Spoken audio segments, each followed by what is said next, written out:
Welcome to our forum on the 2022 Environmental Bond Act. I am State Assemblyman Steve Otis, and I'm with my good colleague, State Senator Shelley Mayer.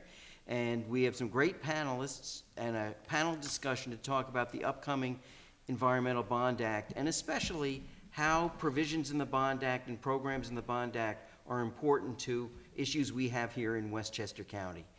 So this should be a good update and get people excited about the decision they have to make on November 8th on the first Bond Act we've had since 1996.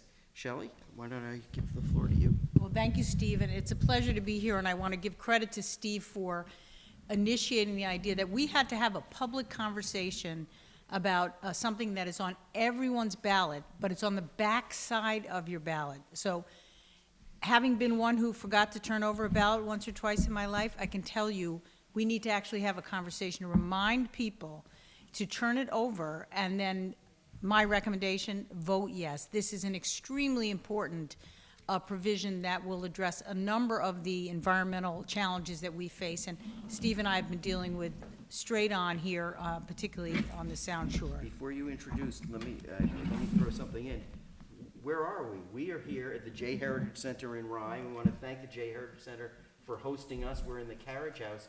What's important is the J. Heritage Center runs a lot of environmental programs, is a property that was saved with environmental issues very much behind the saving of the property, and so many great things happen here, including in this year, 2022, opening of some beautiful historic gardens which you should consider visiting when you're not visiting the historic buildings on the property. So with that, I want to introduce our panelists, and besides Steve and I, who have opinions and experience on many of the issues involved in the language of the Bond Act, and we look forward to getting into the details, we have some great panelists here with their own perspective. I want to introduce them. David Ansel, who is the Regional Director of Water Protection at Save the Sound. Is that the correct title? Yes, thank you. And David is a 30-year veteran of corporate law and a lifelong environmentalist. He retired from law firm life. I give him so much credit in 2021 to return to his primary interest, environmental law, protection, and policy. He was co-chair of the corporate department in his law firm, chair of the Knowledge Management Committee, chair of other committees dealing with finances, but his lifelong interest in the environment is the thing that propelled him here. He has a BA from Boston University, a JD from the University of Wisconsin Law School, and he served as a member of the Subcommittee for Environmental Law of the New York City Bar Association, as well as holding board and trustee positions at environmental groups including Waterkeeper Alliance, Riverkeeper, and the Westchester Land Trust. We're very, very fortunate to have David here tonight and among our advocates in our community. Next, we have Nicola Armacost, the mayor of Hastings-on-Hudson, representing the Westchester Municipal Officials Association. She's the current mayor of Hastings, having previously served as a village trustee for 9 years, and has lived in Hastings since 2002 with her husband and sons, who are now in college. She's founder and managing director of ARC Finance Limited, a not-for-profit organization that finances clean energy and water in the developing world. She's also an advisor to a number of solar companies and microfinance organizations that work in Asia, Africa, and Latin America. As a trustee, she's focused on village finances, but she is a leader in the community of the Westchester Municipal Officials Association, focused on these environmental issues that affect every one of the municipalities in our county. And last but certainly not least, Marissa Rodriguez from the Federated Conservationists of Westchester County, where Marissa coordinates member relations and communications for FCWC, a nonprofit organization focused on environmental advocacy, frontline communities, and educating county residents about environmental issues and solutions. Growing up in Pleasantville, New York, she's worked in both volunteer and paid positions on matters relating to climate change, food insecurity, and immigration. She received her Associate of Science in Environmental Science at Westchester Community College, and she also is a leader in the discussion of how climate change affects all of our communities, particularly communities at greatest risk. So with that, we will turn it over to our panelists to begin a conversation with their respective expertise about this Environmental Bond Act, which, as I say, as Steve said, is $4.2 billion that we either vote to approve or disapprove in this year's election. And the legislature has provided that that money be divided in different pots to address the outstanding needs that we as legislators identified. And I would just say, speaking for myself, and I know Steve and I, having lived through Hurricane Ida as well as Hurricane Sandy in our communities, we have seen firsthand how absolutely devastating the impacts of climate change have been on both our shoreline and inland communities. And we will never forget that 3 people died in our community during Hurricane Ida, and that we really have work to do to meet the environmental challenges, and it requires money. And this is a way for the state to borrow money, invest wisely, and make smart decisions that will lead us to greater sustainability. So I'll stop there. So why don't we start at the end, Madam Mayor? Why don't you lead us off and give us a little bit of the local government perspective and how the Bond Act will be helpful? Well, thank you so much for having me, and also for, I don't know if it was by design, but hosting this event on really the 10-year anniversary of Hurricane Sandy, where I'm not sure about the rest of you, we lost power in our house for 2 weeks. And it was something that I think none of us will forget, our experiences during that time. Many of us came out fine at the end of the day. Yes, we lost a bit of electricity, maybe we lost a bit of food or whatever, but some people really lost all of their possessions. Some people lost their lives. It was really a devastating thing. And for those of us in local government, what this Bond Act will do is it will help us address a lot of the issues that we experienced at that time. And sometimes people say to me, what keeps you up at night as mayor? And one of the things that keeps me up at night as mayor is aging infrastructure. It's not very sexy, I know, but I am obsessed with the drains and the sewers, and are they working, and are the culverts too small, and is the water flowing in the right direction, and will people in our community end up experiencing flooding like they have over previous years? So what this Bond Act will do is it will enable us to address that aging infrastructure. It will enable us to right-size culverts. It will enable us to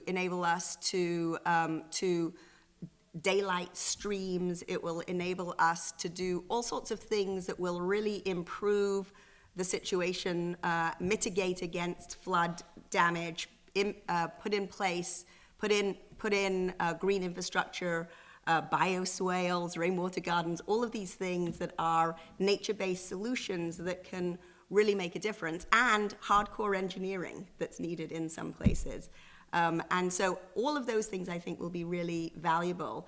And in addition to all of the flood risk reduction, there are a whole bunch of measures or funding that's related to climate change mitigation. And so, we can see green roofs, we can see all sorts of other things that are going to make a big difference. Reflective roofs, establishing cooling centers, cool pavements, all of these things that make a very big difference, particularly in economic justice communities.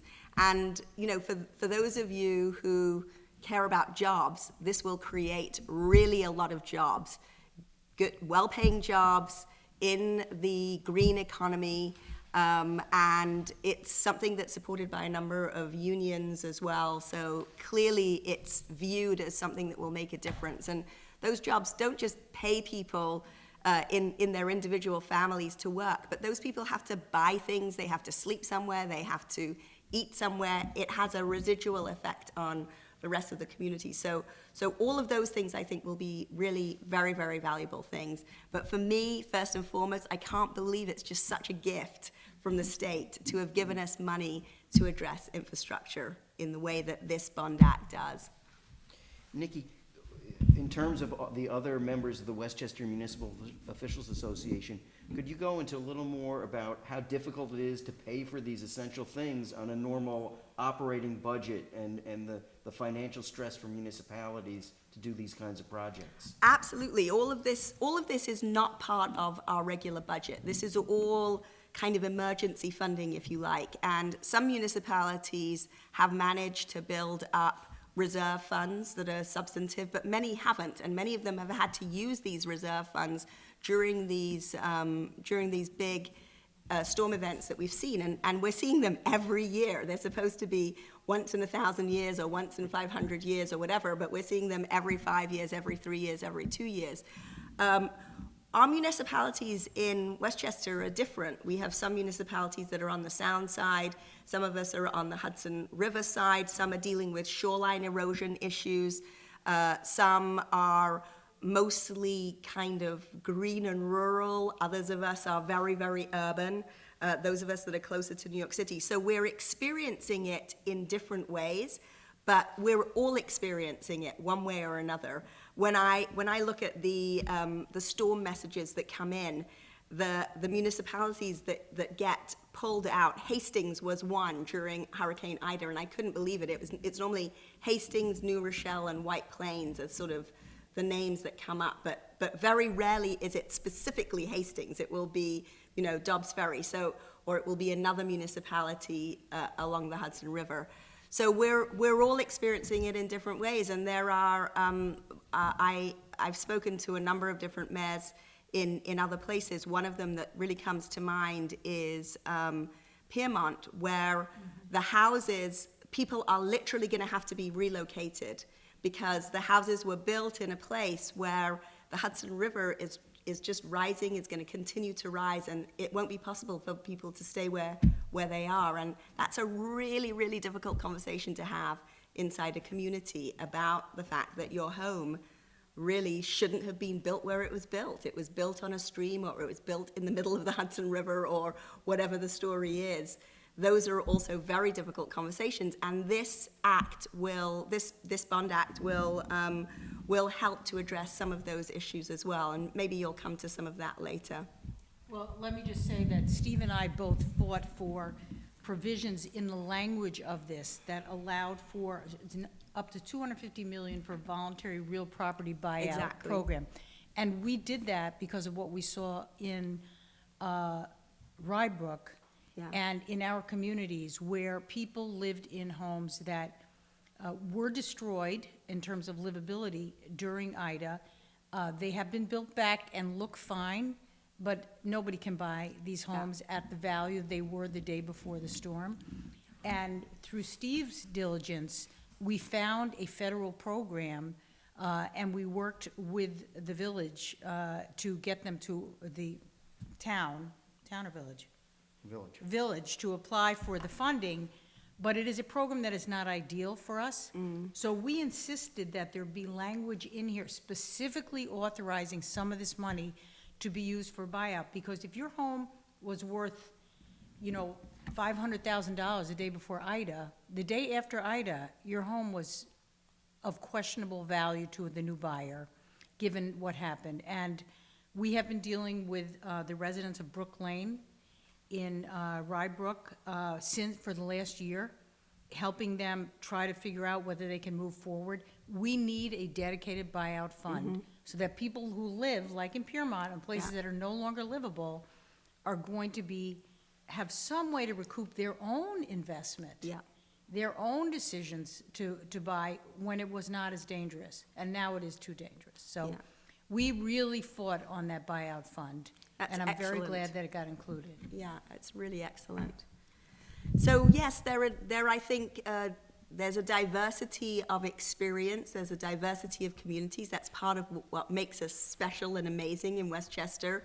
And this Bond Act has something for every municipality. I can't imagine a municipality where we are down here in southern Westchester that would be challenged. And even those in northern New York State have so much inside this act that should make them happy and feel good, one would hope.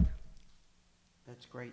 That's great. So Marissa, from, speaking for Federated Conservationists, why don't you talk about Federated's view on the Bond Act, its importance to Westchester? And I just say, Federated, there are countless environmental groups in Westchester County. There's only one Federated Conservationists of Westchester County, and that's sort of the umbrella group that pulls everybody together. And so, thank you for your good work. Yeah, thank you so much, Steve. Thank you for your contributions. It's true, we are the Federated Conservationists of Westchester County, and that title is actually very important, kind of like what you're saying. There is a large diversity in Westchester County, and our goal is to really make sure we bring everyone together and hear everyone's voices, especially those in historically marginalized communities, which we are very lucky have a large portion of the Environmental Bond Act going to disadvantaged communities. Another important piece is the energy and efficiency piece. It's not really a question of if we care about the transition to renewable energy and we have the solutions for this transition. It's just about where we will get the funds for it. So thanks to the Bond Act, we will hopefully have this large influx of capital coming to support clean energy transitions and really make it a reality. So this might look like electric vehicles, the infrastructure required for those vehicles. This might look like electrifying our school bus fleets, which we have great member organizations working towards that. The county government is doing a wonderful job of electrifying our fleets. This also might look like home weatherization, which is very important because before we move into the transition, we also need to realize where we can cut back on energy consumption and conservation. So this might look like, better insulation in our homes, more efficient insulation. Really, really easy things that we can make a quick fix to. Double-paneled windows for heat retention in our homes. So I also would like to add, it could also look like geothermal or air source heat pumps. So really this energy efficiency piece will be instrumental to conserving energy. So, Marissa, you talk about the environmental justice part, and Yes. that's a very important part. At least 35 to 40 or maybe more % of the funding is to go to what are called environmental justice areas. And so what does that mean? And what that means is the New York State Climate Action Council has actually identified census tracts around the whole state that would be sort of priority for some of that money. And so in Westchester, that includes many communities, many neighborhoods, not entire communities, it's by census tract. But the premise is that there are areas that have suffered the brunt of bad planning and more air pollution and inadequate water systems. And so it's very important that the Bond Act direct money and try, and in my view, one thing that I've advocated for is that if the Bond Act passes, that we accelerate our attention to those communities that need more environmental remediation that have been outlined by the Climate Action Council. And that's not just true in Westchester, it's all over the state, and so where there are problems, we should do something. Also, it's also related very much to the lead pipe issue, which is an important issue in the Bond Act, where there's funding to try and get the lead pipes, which are a health issue, out of circulation. So. Right, of course. Sorry, go ahead, No, it's true. Our communities in New Rochelle suffer from water contamination, from lead pipes. Shelley, you can go ahead. You mentioned New Rochelle, about half of New Rochelle is designated as a disadvantaged Yeah. census tracts. Right. I just want to add to what you said about the school bus issue. So in the budget, the governor's original proposal last year was basically to electrify all buses, including traditional public transit, as well as school buses. And we couldn't reach a resolution on that. And I was very involved as a chair of education to push for and get the opportunity to have school buses ultimately all be electrified with a phase-in. But districts said, and if you've dealt with your school district, you know, electric buses are more expensive than the traditional school bus. We don't have the money to go buy a whole new fleet or to have a contract with a company that has a whole new fleet. So one of the really practical things here is there's money set aside to help purchase and offset the additional costs of these electric school buses, which are one of the major contributors to air pollution is this, the number of school buses, traditional school buses that we have. So these things, you know, we're making it sound like there's one big pot of money, but the pot of money is divided into these little segments, and each segment is specifically designated for certain purposes. There is some undesignated money, 300 million, but other parts of it are designated so that it can't be like the city of New York takes all the money, which is always a fear of the rest of the state. That can't happen. The money has to be allocated according to these particular silos that we put in the statute and are reflected in the bond act. So it really will matter for school buses in Westchester. It really will matter for disadvantaged communities in Westchester that we pass this. And so I think what we want to stress tonight is this has real value. It's not like a made-up thing. This is really has value for each of the towns, cities, and villages that we live in and we represent. And I think people know, I live in the city of Yonkers, which, you know, has both a significant portion of disadvantage on both. It is on the Hudson River with many inland streams which flood during storms and which take over the roadways. They don't have the money to invest in the kind of infrastructure investment that is required to address this. So this is a critical thing for every one of our municipalities and for the county as a whole. And I would just stress, it's going to require municipalities to talk to each other. The water doesn't stop at the municipal borders.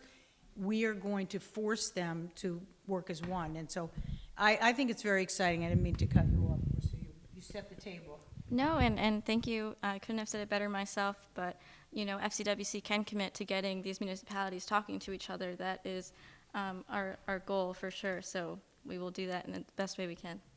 Great. That's great. David, Save the Sound, a great organization that has made a big difference, not just in New York, but also in Connecticut. And share with us Save the Sound's perspective on this special opportunity with the Bond Act. Yes, sure thing. Thank you, first of all, to both of you for having me here, and thanks for your contributions and words, which some of mine will certainly overlap with. It sounds like we're all aligned on this important Bond Act. It's interesting as I read the Bond Act and been thinking about it and looking at the allocations of funds, how well aligned it is really with the priorities of Save the Sound. You know, I think to the extent our brand is strong, most people associate it with the Long Island Sound, the water quality in the Long Island Sound, E. coli testing and those things, and that still is obviously a bread and butter issue for Save the Sound, but our organization is structured in a more comprehensive manner to address, you know, resiliency issues on the Long Island Sound communities, habitat protection, as well as we have folks dedicated to land conservation, as well as environmental justice issues. And so all of these are a major focus for Save the Sound. And so these funds will provide tremendous opportunity for Save the Sound and our expertise to work with municipalities and communities throughout Westchester and other Long Island Sound communities to really try to mitigate climate change, enhance water quality and all the infrastructure issues that you're going to speak to more and we all know so well, and that Save the Sound's been involved with. But one item I wanted to really highlight, which the Bond Act addresses very specifically, I think thanks to both of you, is dealing with coastal resiliency and habitat issues. And you know, we are living through unprecedented times in terms of frequency and severity of precipitation, storms, and sea level rise, and flooding, and loss of habitat and erosion.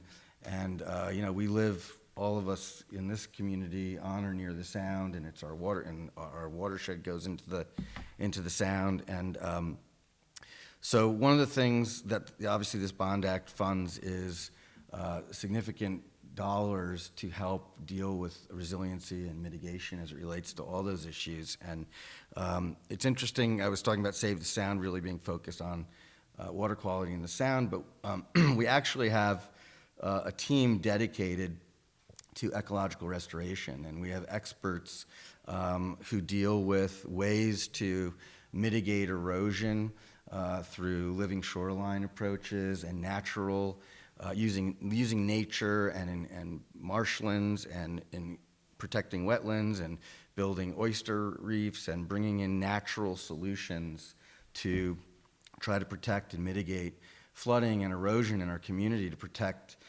not just the sound and the health of the sound, which it obviously all does, and the biodiversity of the sound, but it also protects our coastline, our homes, our properties, our businesses. I think you were talking about Hurricane Ida. I remember, just how many, not just people I know, and I live in Harrison, and people I know in Rye, and in the whole Westchester community who were really affected and had flooded homes for the first time ever. And even going on a main street in Rye and, going to the Rye Country Store, and their kitchen was flooded and Ruby's was closed. So, the ripple effect on, it's not just infrastructure and, people's basements were, it's businesses and people's livelihoods that are really affected by all of this. And so we have done a number of projects in Queens. We've done projects in the North Shore of Long Island. We have our eye on a number of projects in Rye and Westchester, not just rain gardens, but larger projects, which these funds will hopefully be able to work with you all and the municipalities in Westchester to try to really make a substantial difference with these dollars. And so it's hard to say you're excited about climate change and flooding, but we're excited that we're going to have the tools to hopefully leverage our talents and partner with people in the community to try to solve some of these problems. You mentioned the coastal resiliency, which is so important, not just on the Long Island Sound shore, but on the Hudson River side. It's Sure. a big issue. Upstate with the Great Lakes and up in the Adirondacks. These are, it's important that to deal with water level issues and flooding issues, that we use natural solutions rather than like 1950s solutions. And that is something that generally improves water quality rather than denigrates it. Yeah, a lot of that is, we have our eye on a number of projects, even just in Westchester, the Hutchinson River and the Bronx River and the Blind Brook, and, looking about getting rid of dams that no longer serve any purpose, which only create flooding, and they also inhibit species that normally would spawn upriver and go back into the sound to help create better ecological diversity. All of these things fit together so neatly. It's they're really aligned. Each solution kind of helps the other problem and helps solve that solution. So we're just really enthusiastic about trying to get this passed, and we've been getting the word out, and I'm really happy to be here to speak into a microphone and help do that. That's great, David. Thank you. Thank you. Thank you for being here. Shelley, do you want to cover some other issues? I just want to say, and I think Steve can speak with great specificity, but one of the things after Ida that Steve and I were struck with is that these municipalities did not have the funds themselves to improve infrastructure, and this no longer was sort of the municipal problem. This was the homeowner, the business owner, the person on Main Street in Portchester who's couldn't keep their business open anymore because everything was flooded.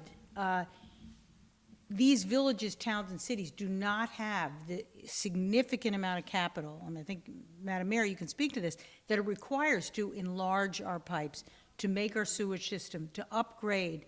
And so Steve and I have worked with almost every municipality on the Sound Shore to get them to apply for whatever money was out there in the state world or in the federal. We worked with Senator Schumer's office. We're busy hunting for money, and that's sort of not the optimal way. That requires a municipality to be on board. You have to get people who are willing to hire a grant writer, all these other things. In a better world, where we recognize this problem is as serious as it is, we set aside a dedicated pot of money, and whether it's the village of Portchester or the village of Mamaroneck or the town of Mamaroneck, there is a way to get their hands on money that is needed. And it can be done more promptly and without this competitive process, which Steve and I are, encouraging our colleagues to apply for. So I think that's one thing. The second thing is, we haven't had a bond act since 1996 that passed. So we're not talking about, sort of repetitive big pots of money. This is a long time coming to address a very significant, increasingly significant problem. And this is the way you fund big capital infrastructure projects from a state point of view. You don't just say, village, go borrow money. You say, state, borrow a lot of money, spread it out over a lengthy period of time, mitigate the impact on individuals by spreading it out, and make it widely available. And then the last thing I want to stress is this point of these individual pots, which is described in this sheet that was outside. But there's other things here that are really quite important, like the, one is habitat restoration, forest conservation, repairing flood-prone or flooded roadways. We have all lived through this. The Hutch, the Sawma River Parkway, the Bronx River Parkway. If you know it's a storm, you're going to find an alternative roadway. That is not an optimal way to drive economic growth for this region. And the other is something dear to my heart, altering or right-sizing dams. Steve's colleague, Assemblywoman Amy Pullen, and I have been very involved in trying to deal with a dam that needs substantial repair in Eastchester. And each of us had to allocate from the state $2 million apiece in order to move this project along. And that was just the way to solve it. We need an infrastructure investment in dams. We have dams all over the place. Some of them are outdated. Many of them are not in great shape. And frankly, I think in the intervening years, New York has fallen behind. This is an opportunity to get back on track, invest appropriately, take a large sum of money, and invest it very wisely. So I just wanted to say, and Steve has really done a yeoman's job in helping every one of these municipalities apply for and finding money. We're like money lookers. It's a bad word, but that's what we've done. Shelley and I have worked very closely together on a lot of these projects and trying to find solutions for municipalities.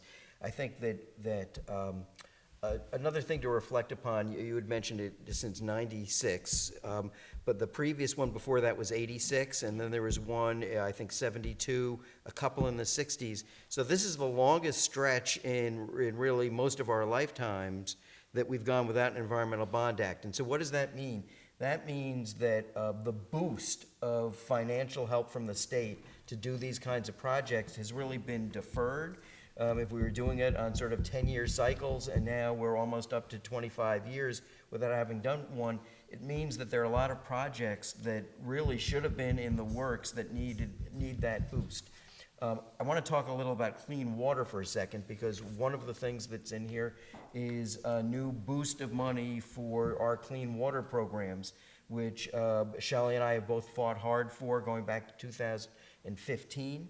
They've been very successful, so this would provide another extra boost of money, and we're doing a very good job, actually, the state is already, in taking federal dollars that are newly being made available and supplementing the state money for clean water with additional federal dollars that the Biden administration has made possible. Also, there's, and this is my favorite because I really pushed on this, as did Shelley, which is in this Bond Act is a new grant program, specifically grants to municipalities to do stormwater projects. You're talking about culverts and right sizing, and I think in one way everyone has mentioned the importance of this as it relates to flooding.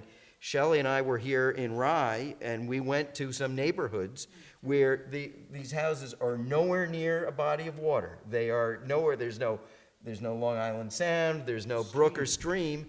It's the stormwater systems either are failing or are not, your term, right-sized. And so we need a state assist to municipalities to help do those projects, or else they're not going to get done, and people are going to get flooded again. On the, Marissa, you talked a little about the greening, electrification, and those sorts of things. So important, because we sort of over time, not sort of, we have to transition to more electric, and people cannot afford to do that on their own.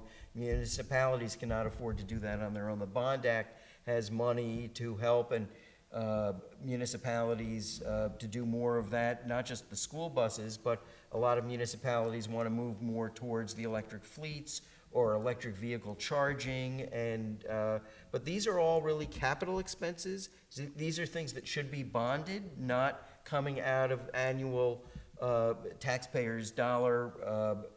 The bonding is the way you do good financial planning for those kinds of investments, whether you're a business or a local government or a school district, and that's why the Bond Act is so important in this time. So, I want to add yeah, one thing. sure. One thing that we didn't discuss is important to Steve and I is this is projected to create 84,000 jobs, yield $8.7 billion in spending, and these jobs will be considered public works. That means they must be paid prevailing wage. So our friends that work on these projects will be paid prevailing wage. And state entities and municipalities that receive at least $25 million for projects that cost greater than $50 million will require the use of apprenticeship agreements. So there will be an incentive to create apprenticeship programs to bring new people into these very skilled trades that you need. The other thing is there will be a Buy American requirement for structural iron and steel.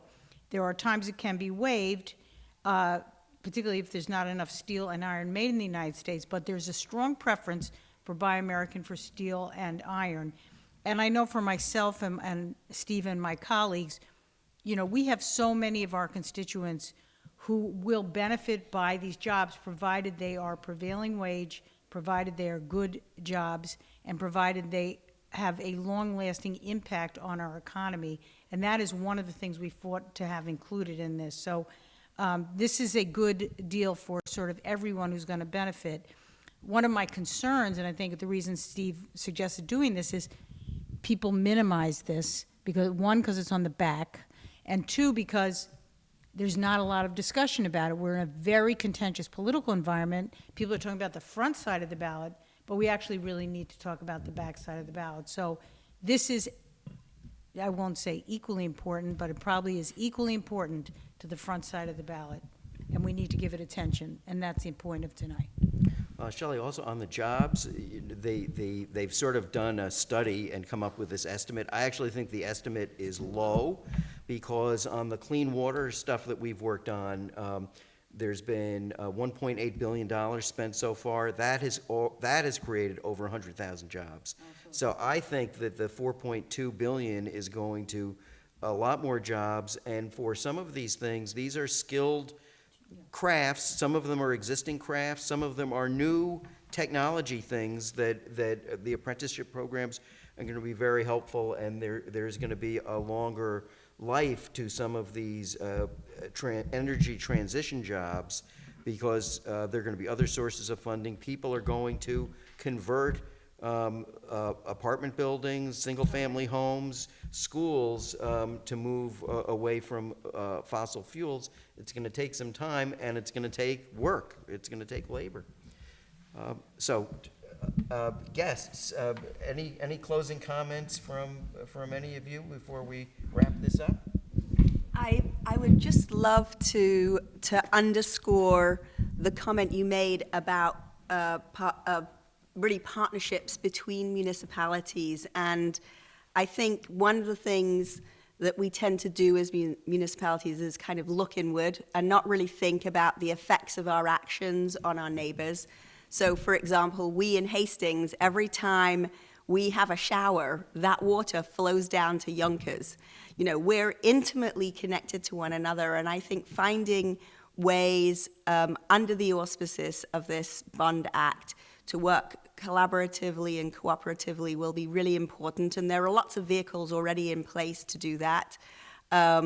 So I wanted to support that notion, and I think there's a real will to do that. All the municipal leaders that I've spoken to are in favor of this bond act. They all understand how it will benefit their communities. They all have, sewers that are more than 100 years old. Every single one of us has that problem, and we see that this is something that will really make a difference. And what you were saying earlier also about the current process of finding funds, it is really difficult. And we are in a privileged community. For a community, we have a great grant writer, and she's excellent at finding us those opportunities. Some communities are not in that position. That's another way in which inequality manifests itself. And so I think creating a way to make the playing field a little bit more level through this process will be also very important. So thank you also for your efforts on this side of the county for ferreting out money. It feels like you're in a Byzantine court where you have to go through all these different doors, and maybe one of them will have a pot of gold at the end. But it's great that you've worked with your communities to do that. Marissa?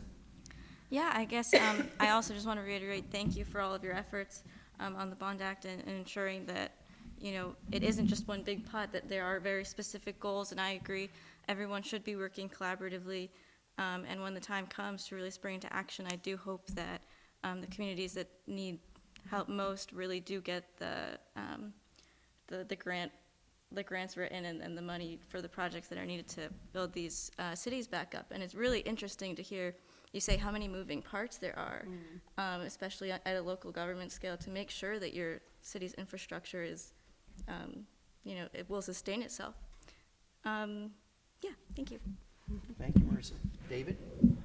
Thank you. Thank you once again for having us from Save the Sound and all your efforts on these important matters. I guess I would just close with picking up on what the senator was saying, which is, this is as important as anything on the front of the ballot. And I have a long history in corporate finance, and to me, this is about an investment in our future. And if you don't invest in a timely fashion in infrastructure and public health and safety and environmental quality and water quality, it's only going to get more expensive and more challenging later when it gets worse. So as you said, it's been 27 years, it's been a long time, so it's time. Thank you. Thank you, David. Shelley, I'd say again, as Shelley had said earlier, it's on the back side of the ballot. So you have to, when you get in there and you're thinking, I need to get out of here, I've done all these things, you have to turn it over, and that's where you would cast your vote on the Environmental Bond Act.